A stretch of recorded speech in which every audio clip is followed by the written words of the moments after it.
You're listening to LeaderCast, episode 181.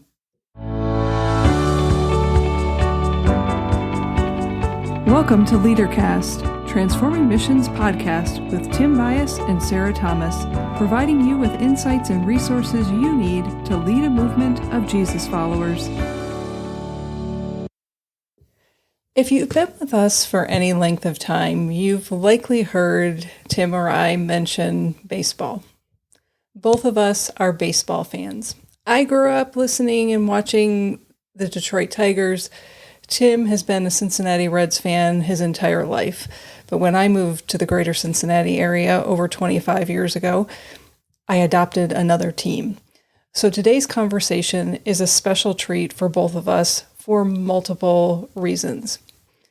We're having a conversation with Amy Burgess, and I'm going to let her introduce herself, but all I will say is Amy plays or brings to life Rosie Red for the Cincinnati Reds. She's a choreographer, an executive director, she's a mom, she's a follower of Jesus, and so much more.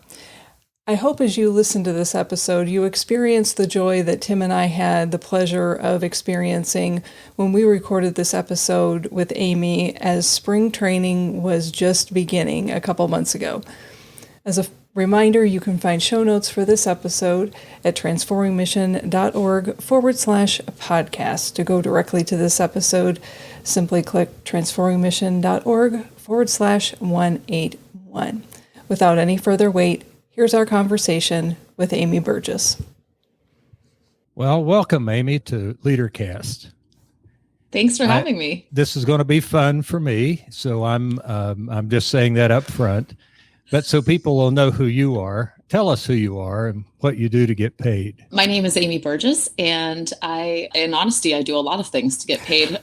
I'm like a jack of all trades, if you will. My primary job, especially during this season, is that I am employed by the Cincinnati Reds as one of their mascots. You might know Rosie Red, and I play the character of Rosie Red for all 81 home games, and somewhere in the neighborhood, well, in normal years, in the neighborhood of about 250 to 300 outside appearances. In addition to my job as Rosie Red, I am also the executive director of a theater company called CAST, Commonwealth Artist Student Theater.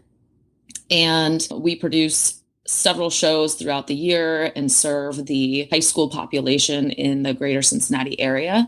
And in addition to being an executive director, I'm also a choreographer. So the choreography position sort of supplements when baseball season is slower in the off season. And I also do the choreography for our company CAST. So those are my primary jobs. I have some other random things sprinkled in there. Well, and just because I know a little bit about you, you're also raising some human beings. I am. You know, it takes may a not village get sometimes. I wouldn't say I'm doing it alone. You may not get paid for it in that kind of way, but that's no. Yeah.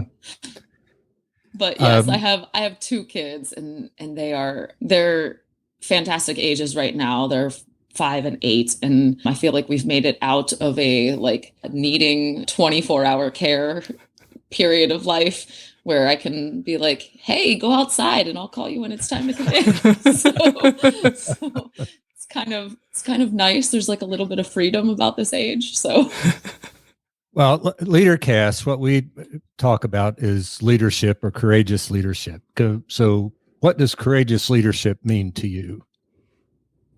You know, I used to think that courageously leading was about being decisive and operating in like black and white.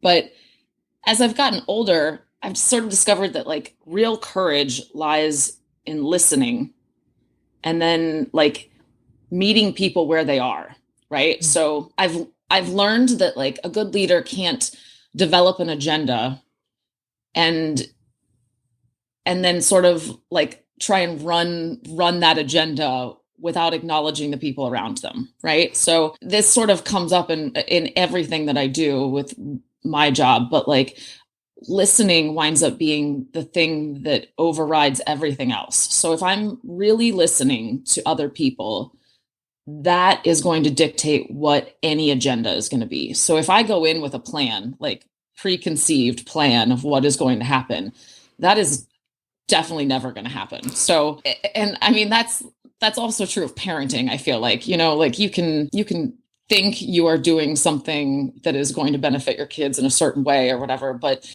as you will learn, like kids will tell you what the plan is going to be, whether you wanted it to be that or not. So the same is true, I feel like in all of my jobs, that I have to really listen to people and allow them to let me know where they're at and what they need. And then I can meet them at that place. Amy, one of the questions we ask ourselves is what do courageous leaders need to know, do, and understand? And one of the things that we've come up with just in our interaction with people is that they need to know the importance of rest, relaxation, and play. Now, when we were putting together podcasts, you were the first person that came to mind: rest, relaxation, and play. He's not lying. And part of that is because of what you do, because you bring lots of joy and play to other people's lives, which might be your work and may not be as much play and relaxation for you. So our conversation today is going to be around what leaders need, and particularly around rest, relaxation, and play. So with that, I think we have some other questions that go deeper on that subject. Yeah. So can we start on a fun note? And with this question, what does fun look like for you in this season of life? I mean, that's like a crazy question, right? Like what any of us perceive as fun anymore has like changed so remarkably this year. I mean, I felt like, people kept upping the fun bar for like a really long time. And then all of a sudden there was nothing. And so the idea of fun was like, well, I went for a walk today. So yeah, I think we've all sort of just dug deep and like re-examined this year, like how to have fun and honestly, sometimes how to create your own fun when there seems to be no fun. In the land of choreography, I used to say to my students that being good was fun. And I was like, work hard, practice hard, like put your efforts into things. And what's going to be really fun is like when you open a show and you do something that you didn't think you could, or that you can look back at that thing and be super proud of the work that you did. And so, it was like being successful was fun. And I would preach that to the students that I would work with. And now I mean, I think it still is. Don't get me wrong. Like, it's not fun to be bad at anything, right? Like nobody's like, oh, I want to just be mediocre and that would be really fun. So it's still good to be fun. But now I sort of feel like I'm more capable of accepting a detour from the original roadmap. So, like, what else is also fun? Surprises, right? Like that's fun. And if you think that you have everything planned out, then you are going to miss fun along the way because you were unwilling to sort of detour off the original path. Things that I've come to understand in this year, being well rested is fun. Like I would run myself ragged doing all these various jobs, and it was at other people's fun meter, right? Like I wanted other people to have fun. So therefore I would like run myself into the ground. And sunshine and joy and all these things are things that we can look at now. And there's a new emphasis on them, having lived through a season of, nothing being around and not going places or seeing family and friends. And those were all things that I was missing when I was sort of letting success be the driving meter of what was fun. So I feel like now I can look at life in a way that I can sort of, to use a colloquialism, like stop and smell the roses a little bit more and know that that's not a deterrent from success, right? So the pandemic has taught you a few things, huh? Yeah, it's taught me a lot. Husband and I have had many conversations in the recent months about how we knew that we were sort of resilient and resourceful people, but this pandemic only proved to like magnify that knowledge even more. Like the lengths at which we were willing to go to accomplish things just, became like, it was amazing to us that we were doing the things that we were doing. So yeah, I think it teaches you a lot of things about yourself, and not all of them are great, but all of them are worth learning from. All information is valuable information, even if it's not the information that you were hoping to get. So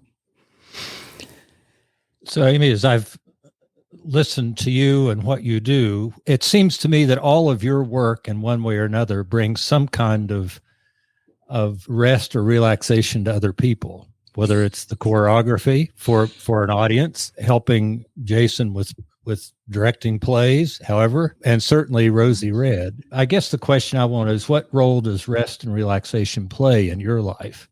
I mean, the things that other people do for rest and relaxation, you're working. right. And you've already said that. You've kind of sometimes run yourself into the ground for other people's enjoyment. What brings you enjoyment? How do you rest and relax? Yeah, I am admittedly terrible at rest and relaxation. Like literally, I'm the person that would schedule fun. Like oh, let me pencil that in right here. Yeah, I think in this period of the pandemic, like before the pandemic, I looked at life and I was like, oh, these are things that I'm bad at and I should change those things. But now I have looked at it differently. I've stopped trying to change that part about me. So I'm terrible at rest and relaxation. And it's okay to be terrible at things. Like I have to own that I'm not going to be good at everything, right? And if rest and relaxation is the thing that I'm terrible at, then, at least I know that and I can sort of accept it. I'm also terrible at basketball. And I, I'm not actively like out on a court every day trying to like become the next basketball star. But recognizing that I'm terrible at rest and relaxation sort of allows me to make more conscious choices about rest and relaxation. So if I know that I'm terrible about this thing, then I can actively make better choices every day, which hopefully makes me better at it. But I at least know that I'm making a choice one way or another. So, the pandemic has sort of made me remember that it's important to everybody else around me that like I need to fill my tank. And when you live in, four walls with the same people for like 24 hours day after day, and you're like never getting out, you start to see that more. You're like, well, I'm not being the best mom that I could be because my tank is empty. I have given everything that I can give right in this moment.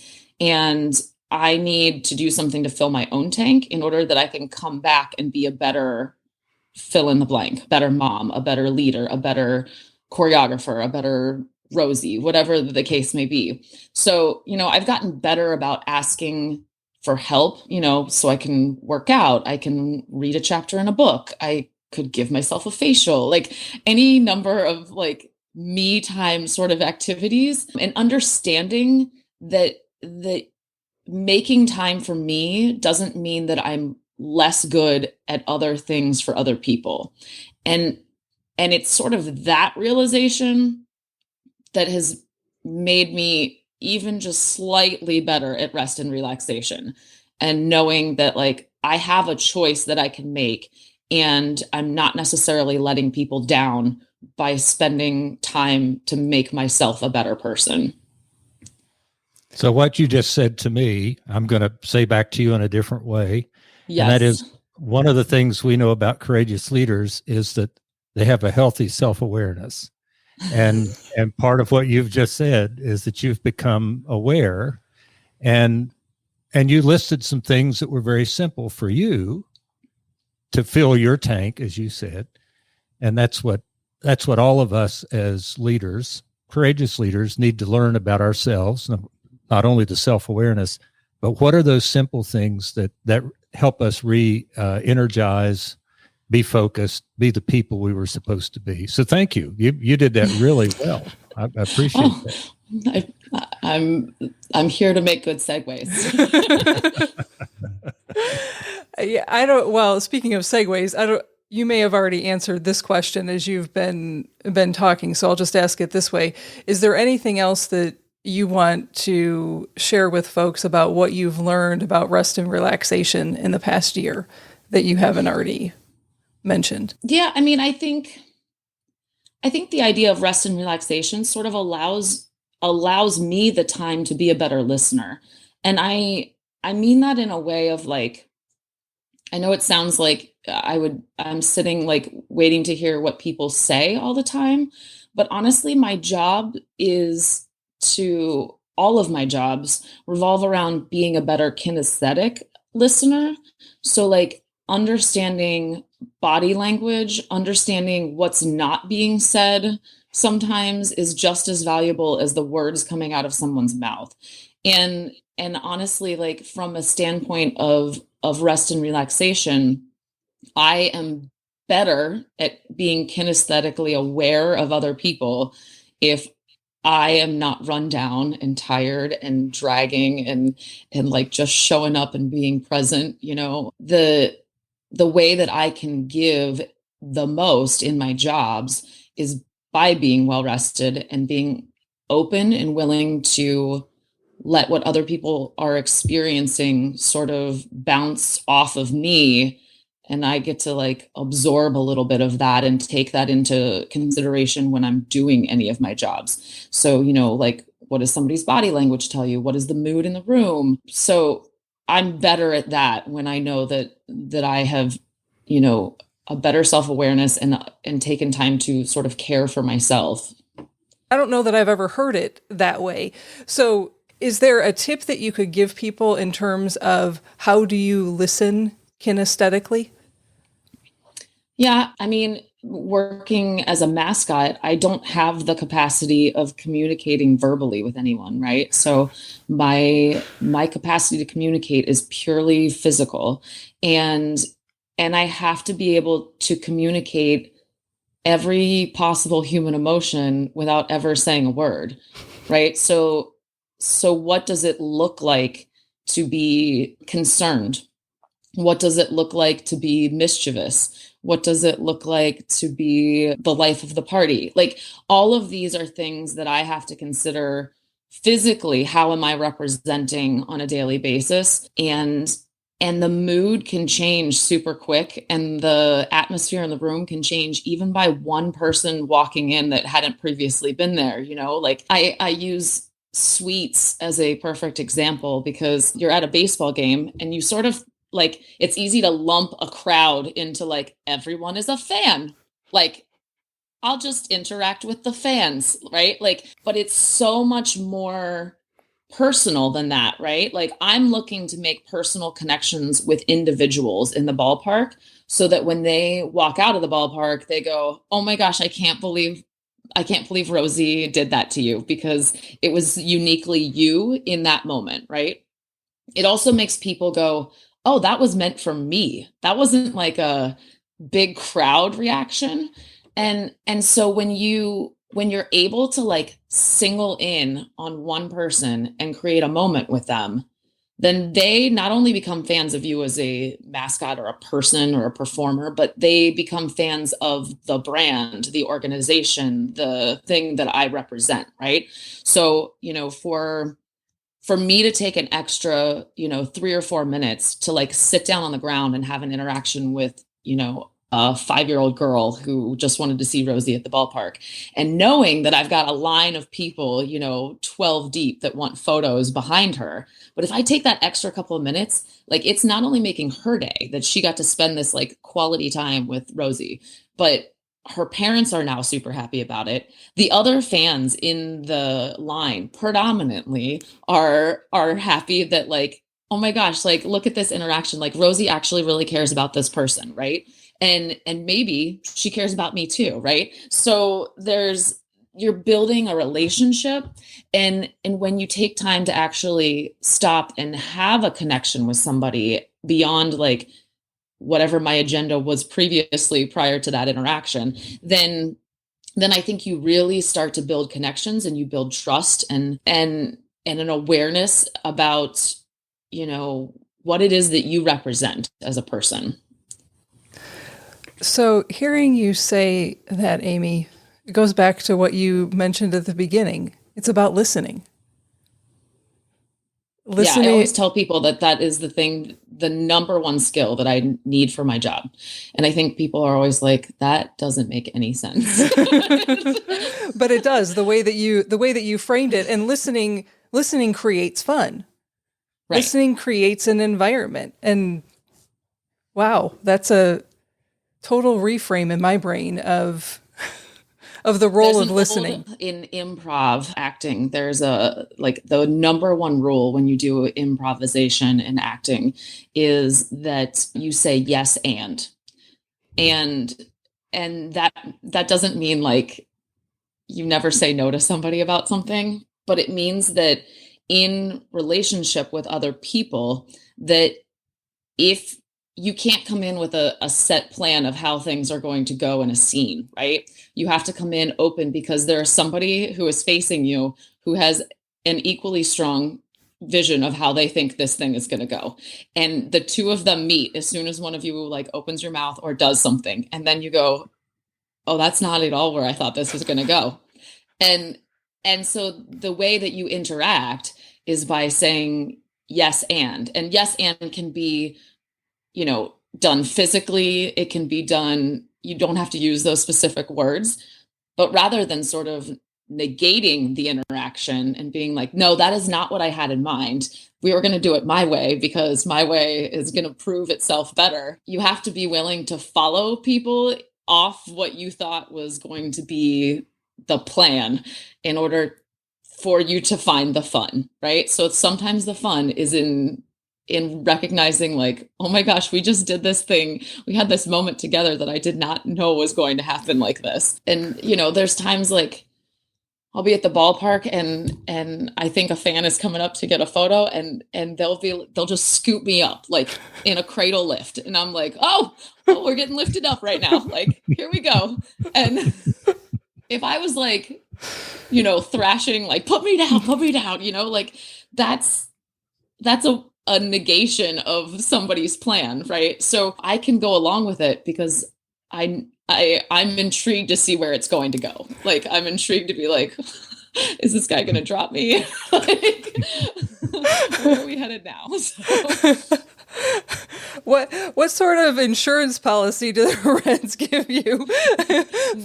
Not a good one. Crazy fan antics. Yeah. Amy, if I could take what you've said over the last few minutes and hand it out to the people who I supervise, I think we would do a whole lot better in the work that we do. So that's yeah, I mean, here's to better listening for everybody, honestly. Like, it's not about being a mascot. It's not about being a choreographer. Like, but yeah, like in this day, in this age, in this life, I feel like the more we could actually listen and not worry about how we're responding. Like, don't be formulating your response as you are listening, because that's injecting your own plan on something, right? So being able to like openly and honestly let someone respond and then reacting to that thing is where the magic happens, I think. You also talked about relationships, which is part of the listening. You talked about giving people time, and I thought it was interesting that you used the illustration of a 5-year-old girl who at a ballpark or in life in general may not be she may be the life of a party with a family, but right. They're not the people. They're not the people we're seeking out to get what we want. And what you've done is given validation to people. You've made the relationships. And in fact, as we talk about leadership, it's actually doing something like recognizing potential and bringing it out somehow. That's right. all of that. All that is what you do, whether you're doing it at a ballpark or whether you're doing it in a theater. And that is courageous leadership. And thank you for doing that today. Oh, I didn't know we were going to do that. That wasn't my plan. So that's exactly what I was thinking, Tim. I'm like, that's not at all where I thought this conversation was going to go. So really great. Thank you. And usually it's better than we can ever imagine it being, because other people bring things that aren't on our radar, and then the interaction, it becomes so much better. Yeah. Great wisdom there. What wisdom can you share with our listeners today about creating a playful, fun environment? What's behind the question is you bring Rosie Red to life. You get to the ballpark for home games. You're helping to create a fun and playful atmosphere. You've already shared some of that with us. You do that without words. How in the world do you do that? Now, you've already shared some of that, because I can already see you putting your hands over your mouth. I can already see you opening your arms, Yep. dancing on the dugout. I can already see this. And you've already said some things about preparing yourself about how do you do this? How do you show amazement without saying anything? How do you do that? So let's just say it one more time so that I can have fun and the people who are listening to us can learn something. Yeah. I mean, I look at my job as being, while I wear a giant head and I work in a office of 42,000 different people every single day, I look at my job as really about entertaining small groups of people. And I like to create entertainment that is perhaps like smaller scale and sort of invite other people to listen and watch. So I'm content to do something on the field, like before the game, that I know amuses me. And if 50 people in the stadium watch that thing and are also amused, then like I feel like, great, I did my job. Not everyone is there to see me, like, and recognizing that like some people are not a fan of mascots is an important understanding in your job, right? Like if you are forcing yourself on people to be the funny person in the room, you're never going to be funny. Like you're never going to entertain a large number of people. Everyone has a different idea of what is funny. And so I find it more entertaining to do things on like a smaller scale. For example, like a couple years ago, we did there was another mascot in the ballpark before the game, and it was like Sasquatch.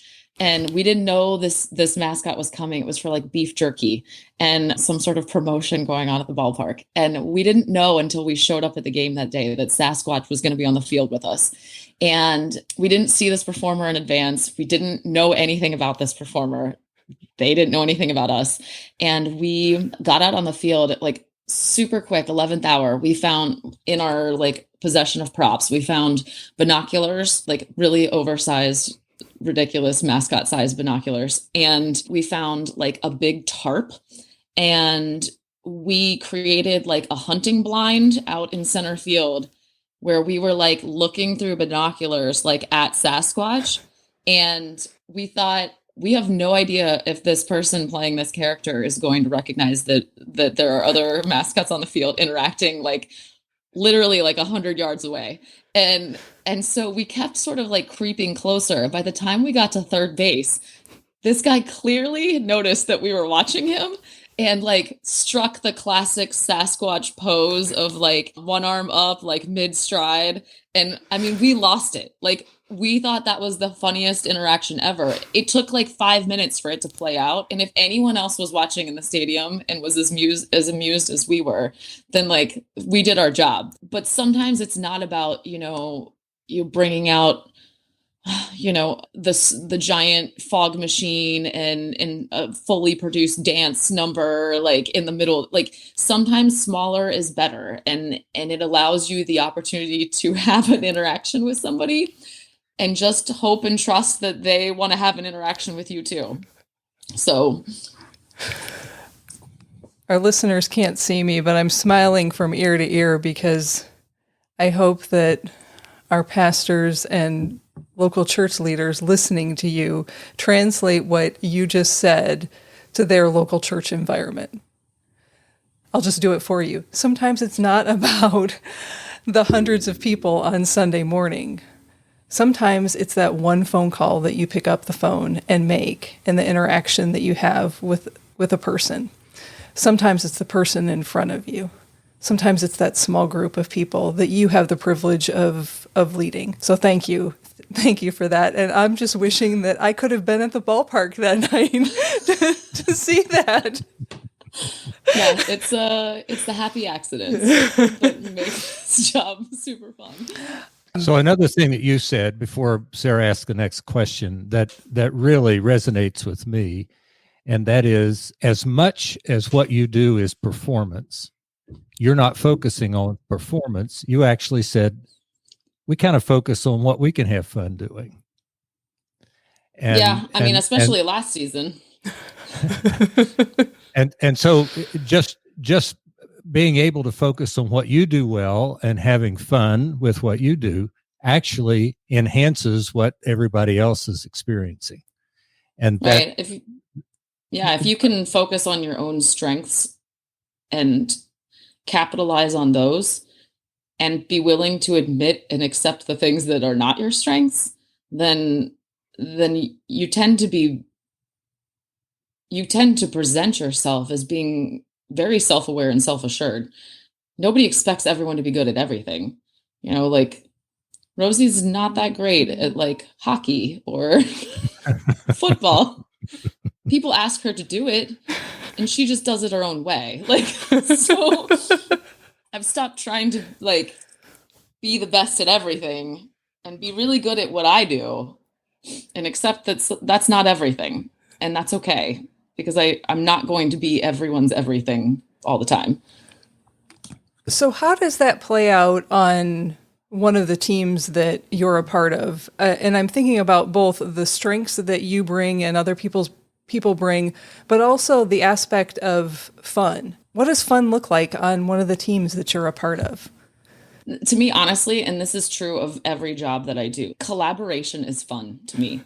My soul is fed by collaborating with other people. I get energized by it. I love the idea of like energy bouncing around a room and like everybody playing off of each other's ideas. I want to be able to include as much of that energy in everything I do. I mean, it's very prevalent in creating a stage production. As the choreographer for a show, I have to incorporate what the director wants to see from a standpoint of like an artistic vision. I have to work within the confines of what I'm being given for set, props, costumes, lights, all of that. I have to maximize the strengths of the people who are in the show so that they look good doing what I want them to do. And I'm not just asking them to do what I think is cool. And so, every day that I go to rehearsal, last night, perfect case and example, I had rehearsal with some high schoolers and I have a high schooler who has some vertigo-like issues, and she struggles going up and down steps, and she struggles like spinning.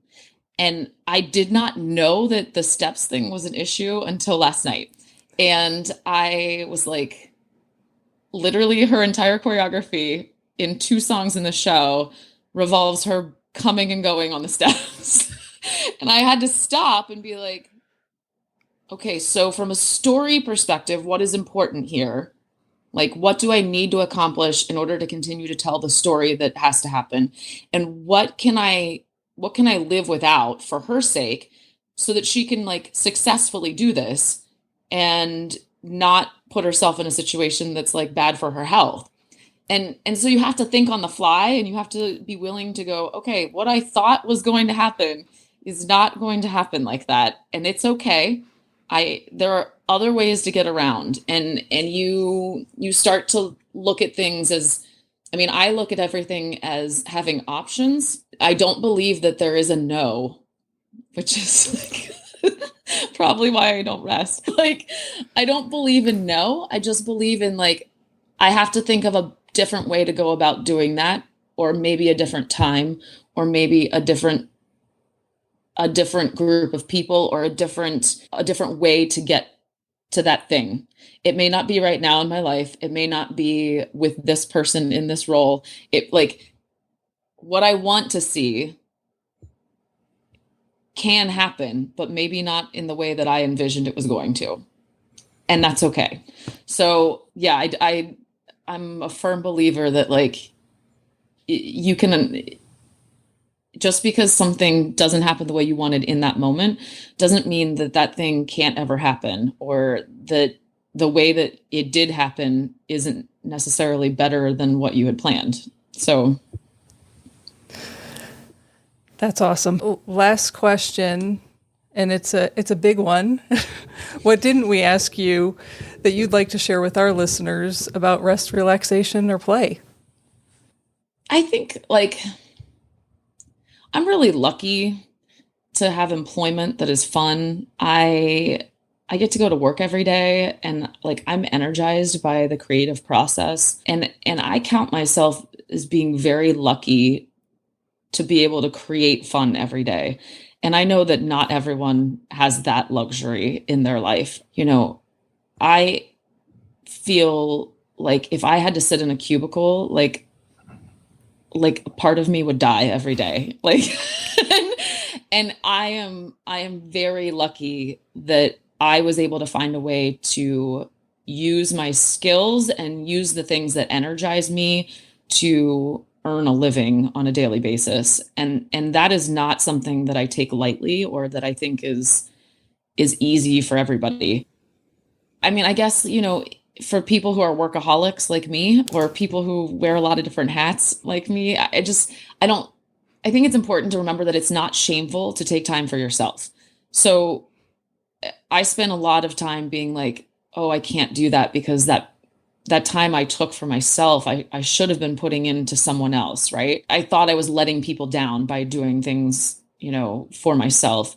But I've come to sort of understand that I have higher expectations for myself than anyone else in the room around me, right? So what I expect for me is always going to be greater than what anyone else would set their level of expectation to be for me.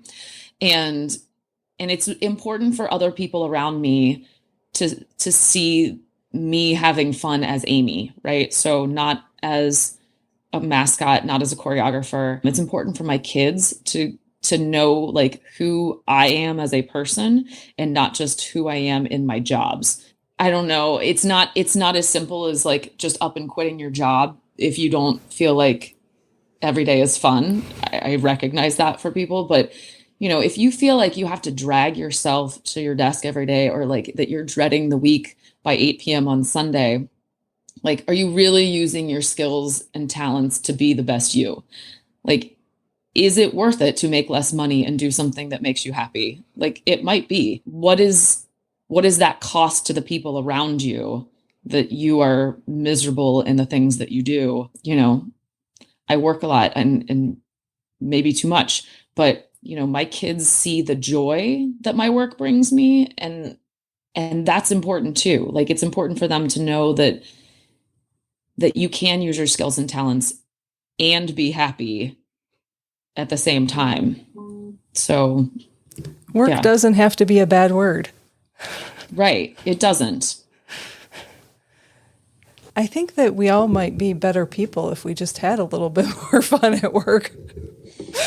Honestly, yeah, there's a lot of, I mean, that was something that bothered me when I worked in an office, and I have spent a fair share of my life pretending to do office work. And there was just a lot of posturing that I could not handle, like people trying to impress other people. And even to this day, as Rosie, like, I'll get called into corporate settings where they want me to, you know, like, walk around the office and do pictures for, you know, whatever day it is in the office. And you're always sort of like, oh man, here we go. Cause, like, there's a large contingent of people that are going to be too cool to interact with the mascot because they're in front of their coworkers, and you just swallow going, okay, so this is going to be a hard sell today. Like, you're trying to like rip people's like facade off, and it's hard in a corporate setting because people put up a pretty strong wall when it comes to their job.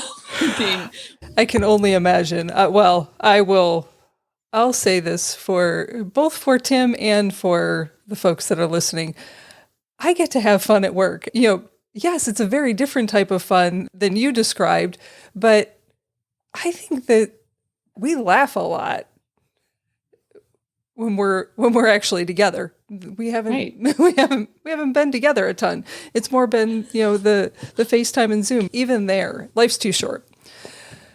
Thank you for all of that, Amy. Are you ready for the rapid fire questions? I am. These are silly, off the wall questions. So maybe consider it improv. Okay. I'll start. Okay. With our creative person today. What color of crayon did you always pick first as a kid? I really liked, there was a blue that I think was called maize. It was like corn. And I always wanted that blue crayon. I think I liked the color, but I also was like amazed by the fact that blue was corn. Right, as a little kid, you're like, well, corn is yellow, but there was this blue crayon, and that was all about corn, and that intrigued me. So, what food is always in your fridge beyond the condiments and things like that? For me, sparkling water. I drink a lot of sparkling water. It's like I get the ones with the caffeine, so I feel like I have like a little bit of jolt without like succumbing to drinking soda all the time. But also mini bagels. We go through a ridiculous amount of mini bagels at our house. So what's one thing or one person that you would want to be with you on a deserted island? The sheer notion of a deserted island is like an amazing concept. So maybe you don't want anyone. I don't. Maybe you and your sparkling water. That's all. I know, honestly, and this sounds so sappy, but like I would choose my husband. We work together, and that sounds like, oh my gosh, you spend so much time together. But like the students that we work with always joke like, oh, did Jason tell you about this? And I'll be like, yeah, I haven't talked to him in like a day. So like we're literally like two ships passing. And I know a lot of people feel like that, especially like the younger your kids are. Like you literally are like, I did this. And then you're like, okay, I got that thing. And so, but just being stuck in a place where we were on an island would be lovely. And especially after not really going on a date for a year. Okay, so picking up on that, what's the last thing you said to a loved one? I kissed my daughter and told her to have a good day at school today. So, yeah, I love being able to like say bye to them before school. Like that to me is awesome, that I don't have to race out of the house like super fast in the morning, and I can be like, hey, have a good day, and recognize like what's going on in their life. You might have answered this one already, but what's one habit you've picked up during the pandemic?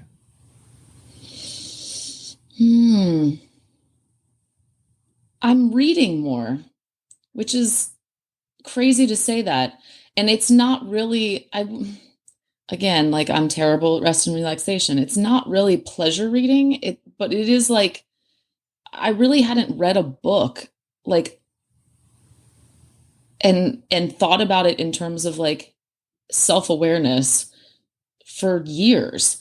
And the pandemic sort of made me like stop and examine, how various texts relate to me and what that means in my life. And I mean, I've been reading White Fragility in the last couple of weeks, and it's been a really sort of eye-opening examination of the self.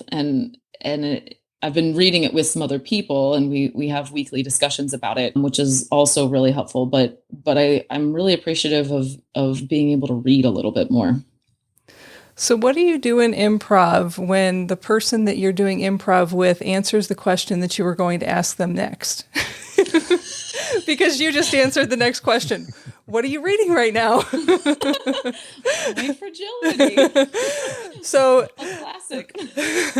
So the last question is, what is a hobby that you have or a little known skill that you would share with our listeners?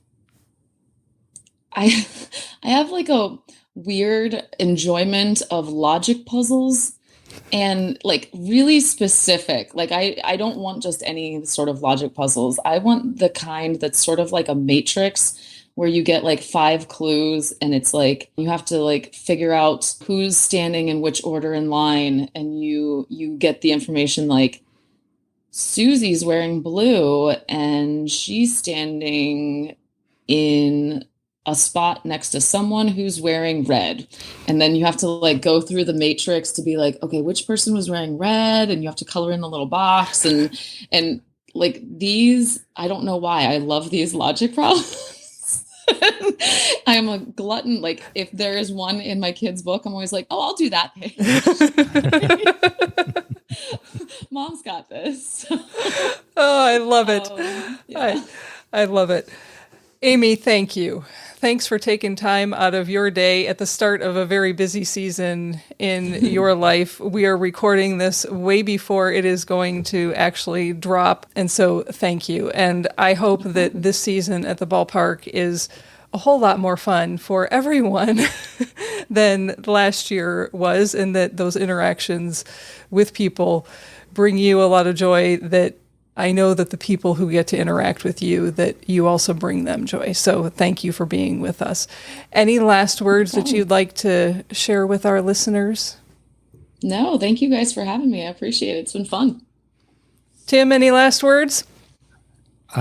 Amy, I just want to thank you. This has been a wonderful time. It's lived up to my expectation, so I'm happy. But what you've done is actually reinforced many things that we've talked about on these podcasts, including knowing where you're going and it not being the way you thought you were going to get there, but being able to navigate and negotiate the barriers so you can still get there. That right. This is the third time I think during this podcast that I've said, Amy, I really like what you said, and this is so good, and we need to. But honestly, a great time, and I appreciate it. Appreciate you, and I'll take the chance. You give your regards to your mom and dad for me. Yes, please say hello to them. I will. Thank you. And I look forward to seeing you on the field. Maybe not in person this year, but at least on TV. Thank you so much. Have a great rest of your day. Oh my gosh, thank you guys. Thany you. Bye. Bye-bye. Bye. I hope you're smiling like Tim and I were at the end of this episode. And maybe, just maybe, you'll have an opportunity to see Amy either on television watching the Reds or in person someday at a game. Here are your questions for writing it down and talking it out. First question is, what does fun look like for you in this season of life? Second question, what has the last year taught you about rest, relaxation, and play? Third question, what did Amy's example of kinesthetic awareness teach you about the importance of listening and expressing emotion? And last one really isn't a question, it's more an opportunity to simply experiment. Try having a conversation where your response is yes and see how long you might be able to keep that conversation going with someone. As a reminder, you can find show notes for this episode at transformingmission.org/181. And remember, who you are is how you lead. Bye for now.